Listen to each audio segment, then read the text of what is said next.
En cette période de grande saison sèche à Libreville, le bureau du conseil n'a pas dérogé à la règle, initiée depuis près d'un an, rendre les différents espaces de la ville accessibles à travers la journée citoyenne. Depuis la mise en œuvre effective de ce programme, les zones les plus reculées de la ville ont reçu la visite des membres du conseil, tous arborés d'ailleurs des tenues liées à la circonstance.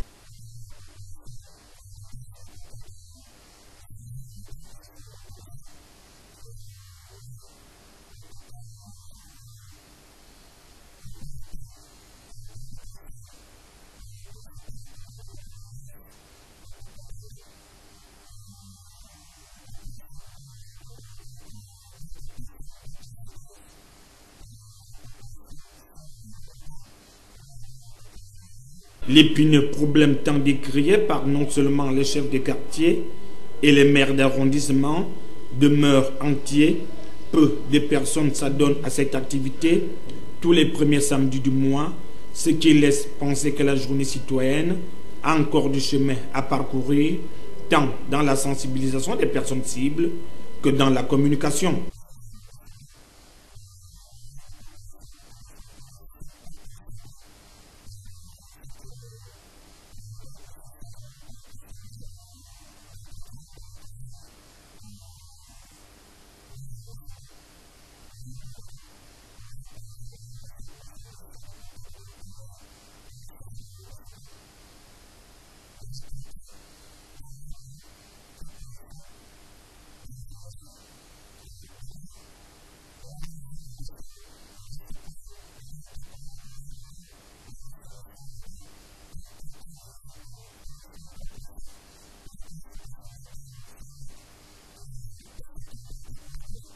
Qu'à cela ne tienne, les entreprises chargées du ramassage et de la collecte des ordures ont été mises à contribution aux côtés des populations afin de rendre notre espace de vie agréable.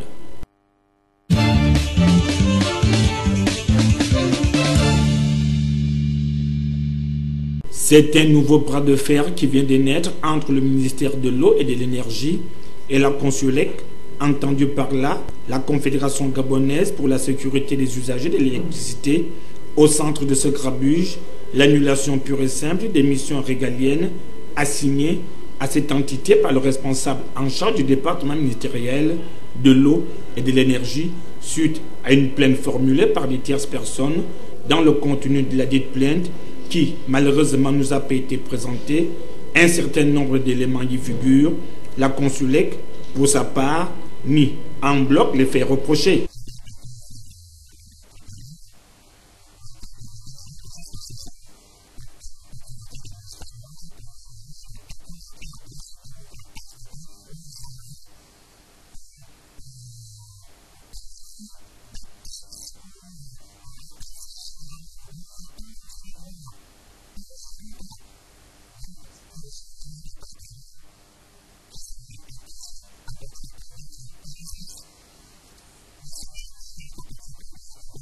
L'attitude actuelle de l'État gabonais paraît étonnante car en amont, des personnalités de haut rang ont grandement pensé qu'il était grand temps d'assainir le secteur de l'électricité en menant les contrôles de conformité des installations électriques, mettant sur scène la Consulec sur la base des dispositions réglementaires.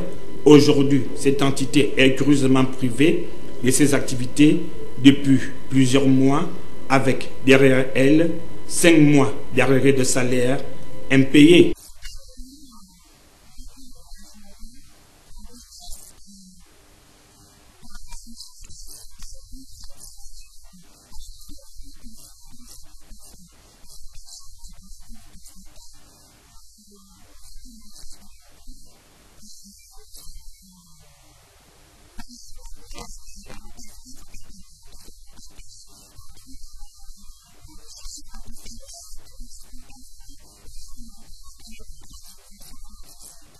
Ces employés en attente de solutions n'entendent pas lâcher prise tant qu'ils n'auront pas eu gain de cause.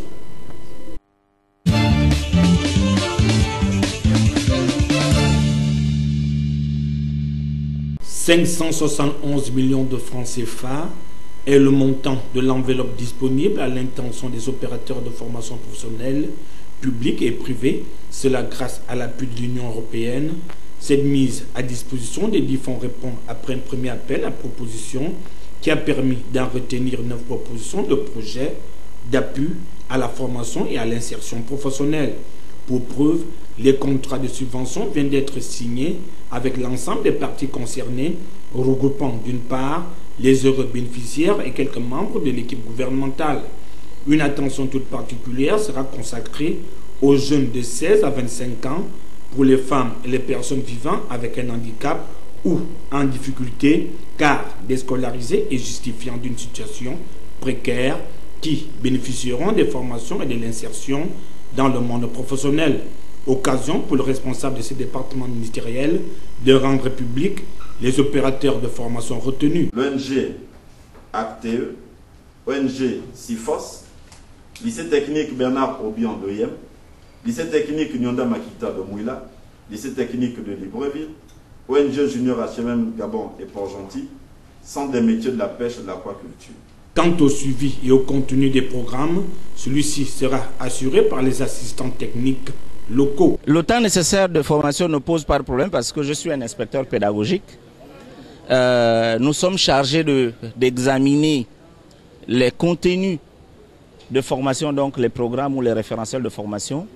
Et par rapport aux métiers qui ont été identifiés, nous avons donc, dans la phase préparatoire, qui doit durer 1 à 2 mois par rapport à chacun des projets, recalibrer les programmes de formation qui ont déjà été élaborés de commun accord entre l'école et les entreprises. Donc en termes de durée de formation, nous n'avons pas d'inquiétude à ce moment-là, à ce sujet-là. Vous avez posé également une question sur le suivi. Au niveau du projet AFIP, il est prévu qu'il y ait un suivi tout au long de la formation. Parce qu'il y a des assistants techniques locaux qui vont faire ce suivi pédagogique. Et donc là aussi, nous n'avons pas d'inquiétude. Déjà, la formation se fait en partenariat entre l'entreprise et l'école, comme le disaient les autorités tout à l'heure. Et donc, vu que la formation que nous avons ouverte est une formation qui a été basée par la demande de l'entreprise, et l'entreprise s'est engagée de participer à la formation et de recruter ces jeunes après la formation. 1002 jeunes sont concernés par le dit programme, lequel devrait durer au maximum 12 mois.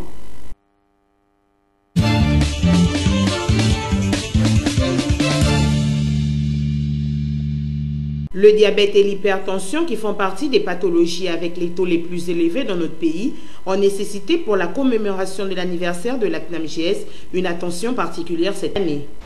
Dans le cadre de ces 10 ans, la direction générale a souhaité que ce ne soit pas festif. Parce que quand on entend anniversaire, on a l'impression de faire la fête. On ne fait pas la fête. Et c'est l'occasion pour la CNAMGS de faire le bilan de 10 années passées déjà au Gabon, dans le cadre donc, de la mise en œuvre de l'assurance maladie obligatoire.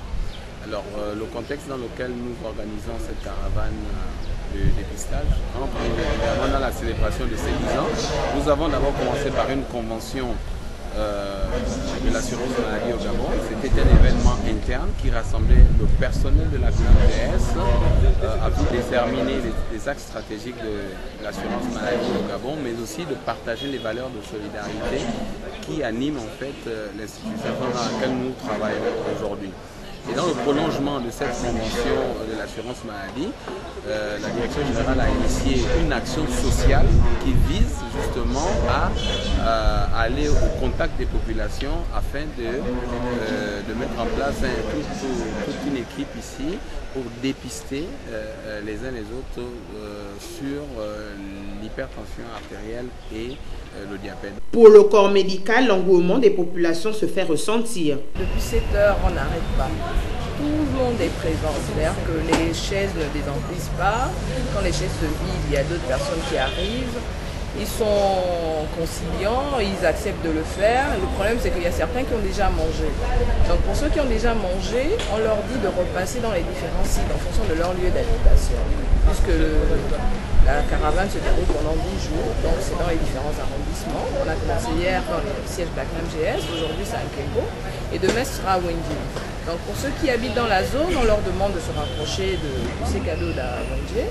Et parce qu'il y a aussi dans les autres arrondissements pour les jours suivants. Une telle initiative est louable car les populations dépourvues de moyens face à la crise et qui n'ont pas la chance de faire ce dépistage dans les structures sanitaires de la place peuvent le faire proche de chez eux grâce à cette caravane.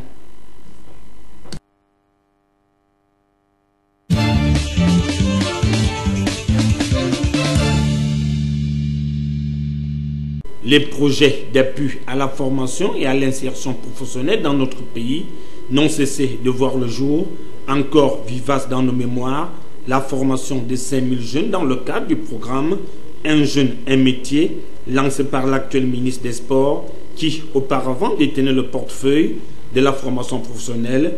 À ce jour, nul ne peut dire avec exactitude ce que sont devenus ces jeunes après des mois de formation. Une chose est sûre, la crise qui sévit dans le pays entier n'a pas épargné cette classe qui, au départ, était plus que désœuvrée. Au moment où nous en parlons, l'Union européenne, de son côté, vient de mettre à la disposition des opérateurs de formation professionnelle publique et privée une enveloppe de 571 millions de francs CFA pour la formation de 1002 jeunes dont l'âge varie entre 16 et 25 ans dans diverses filières de formation quasiment identiques que les précédentes, organisées en son temps par le projet Un jeune, un métier, que d'aucuns avaient qualifié de pétard mouillé. Plusieurs de ces apprenants n'ont pas pu achever leur programme, faute du manque d'enseignants qui réclamaient leurs indemnités. Aujourd'hui, on reprend les mêmes pour un tout autre défi dont seule l'appellation a changé et les objectifs demeurent identiques. Alors, on peut bien s'interroger sur l'avenir professionnel de ces futurs stagiaires qui ont non seulement besoin de la formation, mais aussi de l'insertion au sein des entreprises.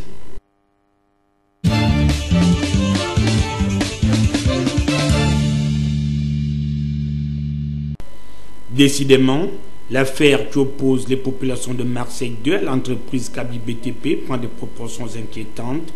Au centre de cette querelle vieille de plusieurs mois, dont les juridictions compétentes éprouvent des difficultés à pouvoir trancher ces litiges qui semblent opposer deux parties, toutes se réclamant propriétaires d'un îlot de terre situé dans le premier arrondissement de la commune d'Akanda.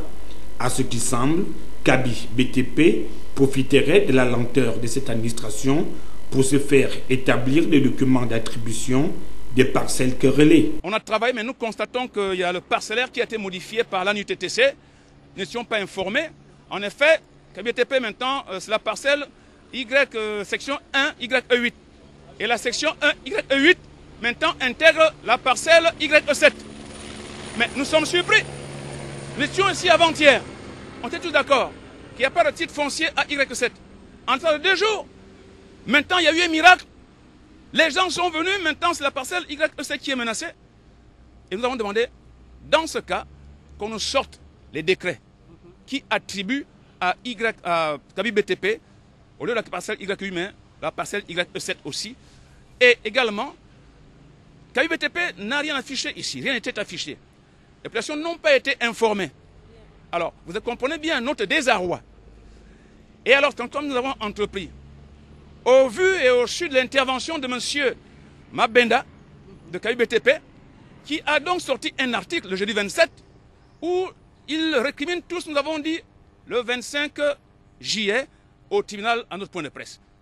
Et c'est ce qui a permis que nous puissions vous interpeller encore aujourd'hui, de constater comment est-ce que les gens dans ce pays sont aussi méchants.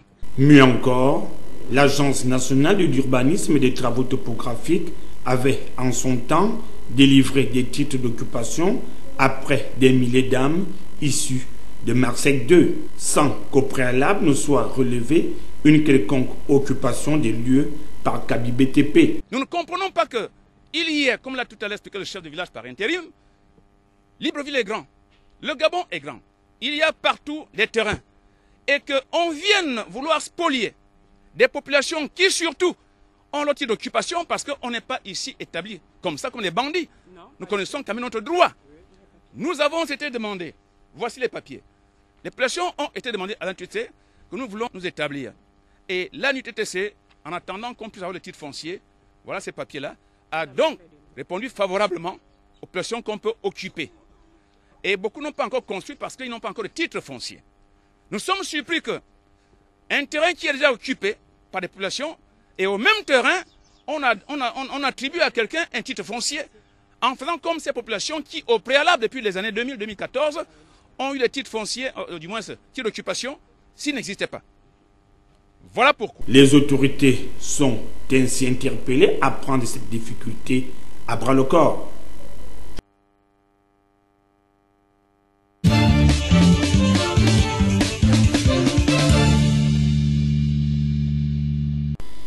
Ils ne tenaient plus debout, ces candidats au BEPC, après plus d'un mois d'attente des résultats de cet examen. Impatients, ils ont investi la cour de récréation du centre Georges Mabignat pour ceux ayant composé dans cet établissement, s'enquérir de leur admission ou non à ce sésame qui clôture les études du premier cycle. Seuls les cris de joie assourdissants traduisaient le ouf de soulagement de ces derniers.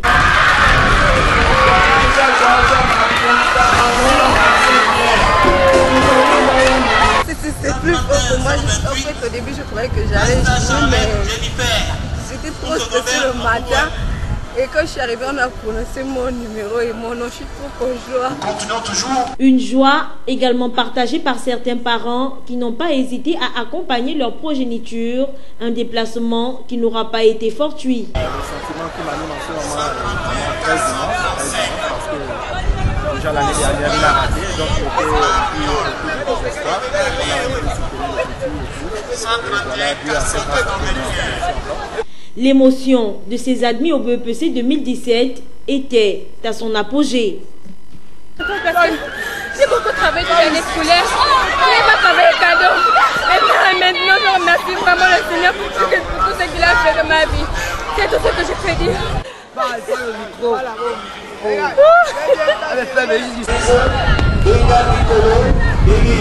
Collège Georges Mabignat, 131 747.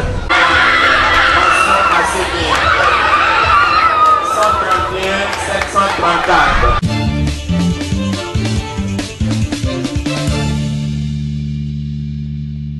Sur le premier point, concernant les violations des droits des travailleurs et des droits humains, on relève l'arrestation et l'incarcération des syndicalistes Cyprien Mungouli et Marcel Libama, conseiller stratégique de la CONACYCED et de Dynamique Unitaire, et du journaliste Gildas Biviga à la prison de Tchibanga.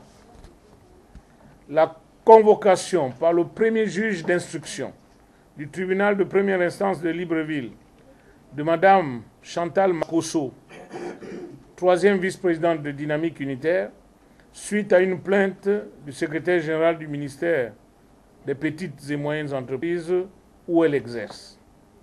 La traduction en conseil de discipline des enseignants membres de la CONACYCED pour motif de grève à partir du 1er août 2017. La séquestration des bons de caisse des syndicalistes Mumbo Louis Patrick, délégué national administratif de la CONACYCED et secrétaire général de Dynamique Unitaire depuis juillet 2017, et de Thierry Koulou, chargé de la communication du SINA PME et membre de Dynamique Unitaire depuis février 2017. Et la suspension des salaires de Kevin Biégué, délégué provincial de la CONACYCED du Moyen-Ogooué. La séquestration des droits des déflattés de la CNSS depuis 2012.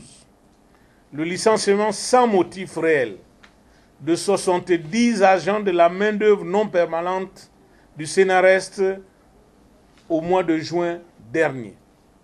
L'interdiction illégale et arbitraire des activités de la CONACYCED depuis le 17 mars 2017. L'arrestation et l'incarcération des syndicalistes sont faites sur des motifs fallacieux et étaient dictés par la présidence de la République, car un de ses agents spéciaux accompagnait le procureur de la République de Tchibanga le jour de l'inculpation de Marcel Libama.